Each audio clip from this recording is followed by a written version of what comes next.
Pero ano pang mas mahalaga? Mukha ng relo o mukha ng kaibigan mo? Ikaw, ang kaibigan mo, nilikha ng Diyos. Ang relong ito, nilikha lang ng tao.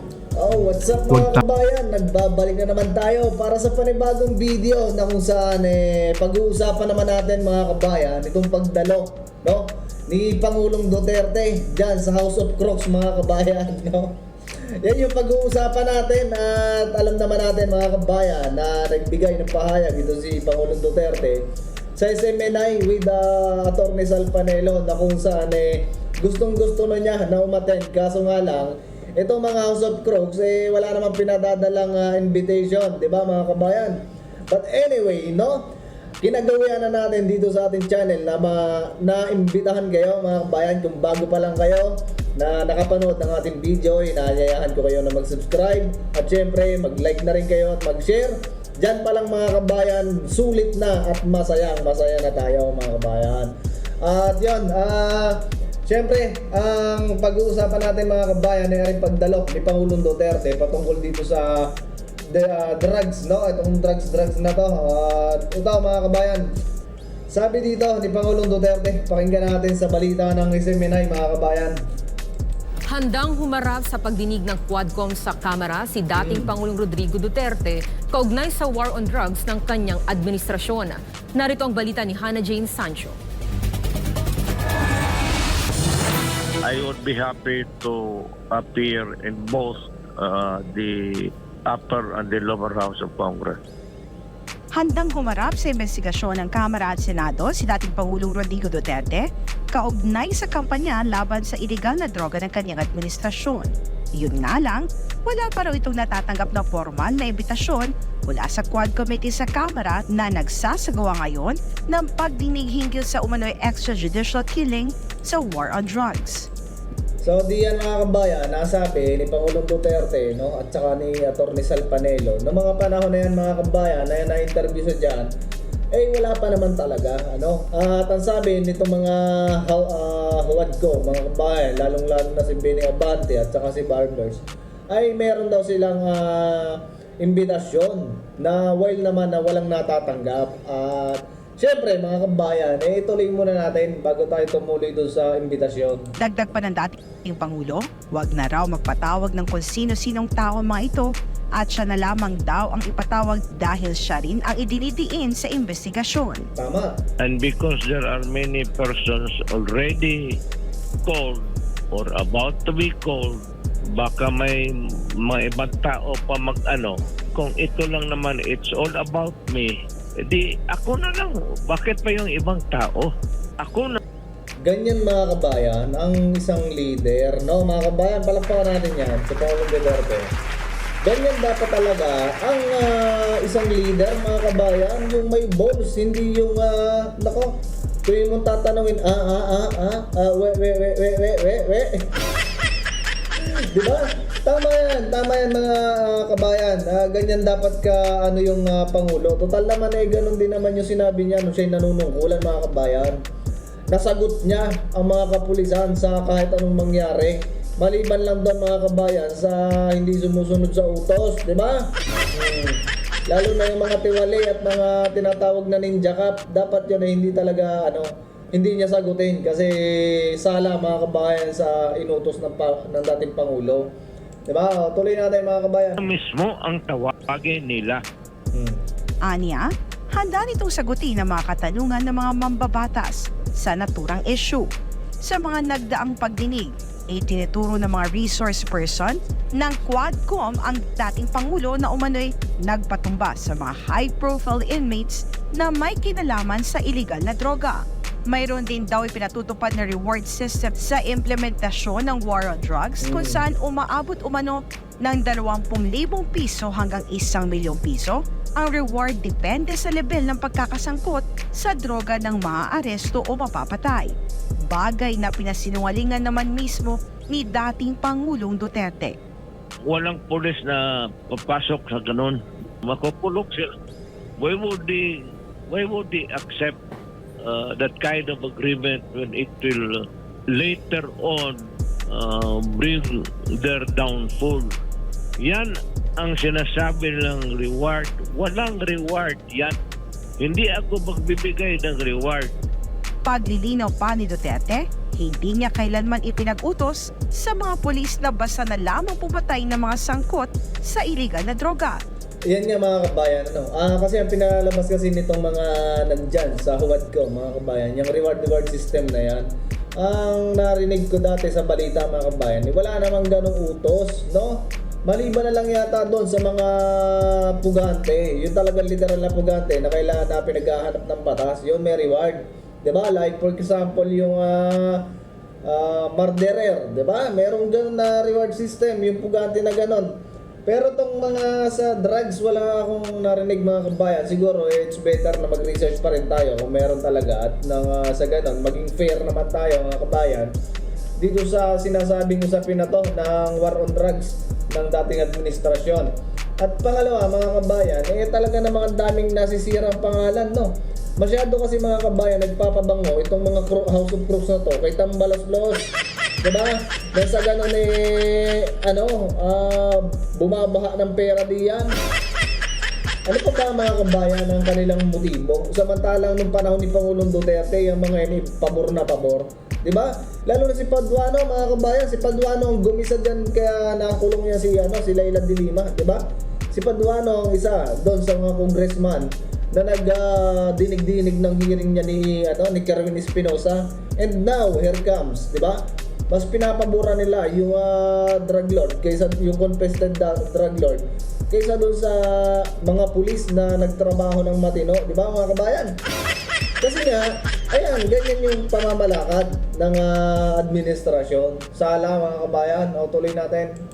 Ito talaga ang order ko sa kanila. Ito yung order niya. Hanapin mo at arestuhin ninyo Tama. kung saan ninyo.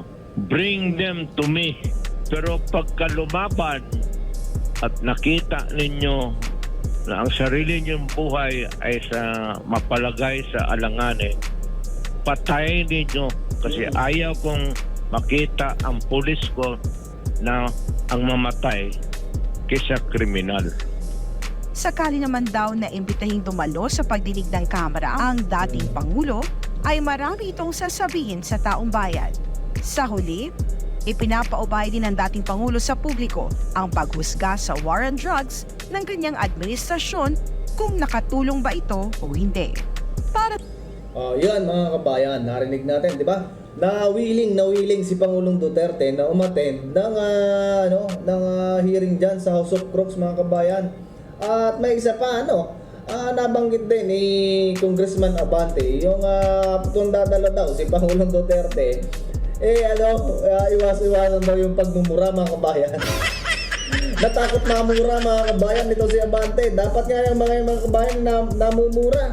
Isipin mo si Chua gusto niya yung safe house i-public. Kita mong kalokohan yan. Di ba mga kabayan, tinawag mo pa safe house yan kung gusto mo lang ding ilabas on national TV ng public, di ba? Gusto niyo malaman sa public yung safe house, mga tulonggis ba kayo?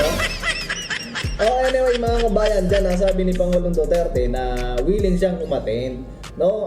Doon nga sa interview nilang dalo ni Atty. Salpanelo, wala silang natatanggap na imbitasyon. Pero ito na mga kabayan, meron ng imbitasyon ng huwad kong ngayon.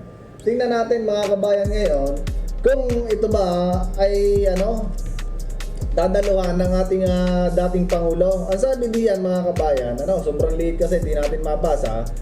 Ang sabi diyan mga kabayan ng imbitasyon, ayan, Republic of the Philippines, House of Representatives. Dapat House of Crooks mga kabayan ang nilagay nila dito para malinaw. Ayan, Quezon City, Metro Manila, 19th Congress, 3rd Regular Session. Ayan, Committee on Dangerous Drugs, Public Order and Safety, Human Rights and Public Accounts. Ayun, sabi niya dito, Notice of Joint Committee Meeting. Meeting lang yan mga kabayan, hindi yan korte mga kabayan. Kasi for sure, ito mga kabayan ay nasend noong October 18. Kita mo kailan lang pala nila nasend. Tapos sasabihin nila dun sa mga yung matagal na invite. Tapos ngayon lang sila nagkalakas na mag-send ng ng imbitasyon. Naku, husay kayo dito. Magbaon na tayo mga kabayan ng popcorn na sa ganun marinig natin, no? Makapanood tayo ng husay kung ano ba ang mangyayaring pagdinig diyan. Kung kaya ba nilang i-contempt of court si Pangulong Duterte. Di ba? Si Paduano, ang hilig niya na pagka hindi nagustuhan ng sagot, sinungaling ka. Contempt of court ka na agad. Di ba? I will beside you in contempt. Yan yung mga padali ni Paduano, no, mga kabayan. Baka siya mamura ng malutong na rin ni Pangulong Duterte pagka gano'n ang ginawa niya. Ayan mga kabayan, nasend dito, no, itong invitation na to noong 18 October 24. Ayan, Honorable Rodrigo Roa Duterte, former President of the Republic of the Philippines. Sabi niya dyan, Dear Honorable Duterte, please be informed that the Joint Committee will hold a public hearing in connection with this inquiry. Ayan, di ba? In aid of legislation, tangina ko yung aid of legislation mga kabayan ang nangyari na dyan. Sa dami ng hearing nila, wala namang naging aid of legislation. Sabi nga ni Congressman Dante Marcoleta, sa dami ng hiniring nyo diyan, wala kayong aid of legislation. Hindi mamahiya mga kabayan ng mga resource person. Diba? Wala silang aid of legislation. On date, time, and place indicated hereunder. Yun, yung date mga kabayan yan ay date 22 October, Tuesday. Ayan mga kabayan. At 9:30 a.m. People's Center Building, House of Crooks, Quezon City. Doon mga kabayan gaganapin yung pagdinig na yan dyan sa war on drugs ng dating administrasyon. Diba? Ayan mga kabayan, may imbitasyon na si Pangulong Duterte at for sure attend yun kasi nga alam niyo naman yung Pangulo na yan mga kabayan mayroong isang salita. Unlike doon sa mga ang daming mga pinangako hanggang ngayon wala pang iniisang natupad. Pero meron pala mga kabayan, no? Meron nga pala yan na pinangako na pabahay. Ayun, meron ginagawa na mga kabayan na pabahay, no? At di natin alam kung kailan yun matitirhan. Pero parang hindi yata katulad dun sa kanyang ipinangako mga kabayan. Anyway, dumako tayo dito kay Padre, mga kabayan. At si Padre ay merong mensahe patungkol diyan sa Rilo-Rilo, no? Ay napakaganda ng mensahe ni Padre, mga kabayan. Kita mo, pati itong pari na mga kabayan, nagbibigay na rin ng mensahe. Kasi napakatunog kasi mga kabayan, yung about dyan sa Can I Have Your Watch? Di ba mga kabayan? So aray, pakinggan muna natin itong si Father. Ayan. May relo ako. May mukha yung relo. Anong mas mahalaga? Mukha ng relo? Ay, mas mahalaga yung mukha ng relo. Nakita nyo naman. Father, pasensya na kayo. Kaso yung pinagsasabihan nyo, mas mahalaga yung mukha ng relo. Ikaw na nakapatid-pilit na nag-work ng milyon-milyon. Father, sige. Tuloy ka, Father. O mukha ng kapwa-tao? Pero ano pang mas mahalaga? Mukha ng relo o mukha ng kaibigan mo? Ikaw, ang kaibigan mo, ilikha ng Diyos. Ang relong ito, ilikha lang ng tao. Huwag tayong pabiktima sa pagmamadali. Huwag tayong pabiktima sa nagmamadali because love waits. Huwag magmadali sapagkat kapag minadali, baka meron kang BBM, makinig ka dito kay Father. Lagi ka namang nasa simbahan, hindi mo naririnig yung mga ganito. Dapat maging mapagbigay ka, hindi yung why should I give you my watch? Di ba mga kabayan? Dapat maging mapagbigay ka. Lagi pa naman kayong nasa simbahan ng dalo ni Lisa. Di ba? Dapat matuto ka na magbigay kahit pa yan ay milyon. Di ba? Hindi ka yata nakikinig sa sermon ni Father. Makinig ka sa sermon ni Father. kalimutang magagandang aral na hindi mo mapapansin dahil nagmamadali. Di ba sabi nila, ang tumatakbo ng matulin, kung matinig ay malalim. Apa. Kung ayaw mo ng Tagalog, Englishin natin. Haste makes wastes. Waiting gives us beautiful lessons in life. Oh, ayun mga kabayan, tapos na. Tapos na si Father. Ayun, Father. Sa susunod na misa mo, pakinggan, sana'y mapakinggan ka na rin ni BBA. At nang sa ganun maintindihan niya ba kung ano yung ibig sabihin ng iyong pinagsasabi? Ano?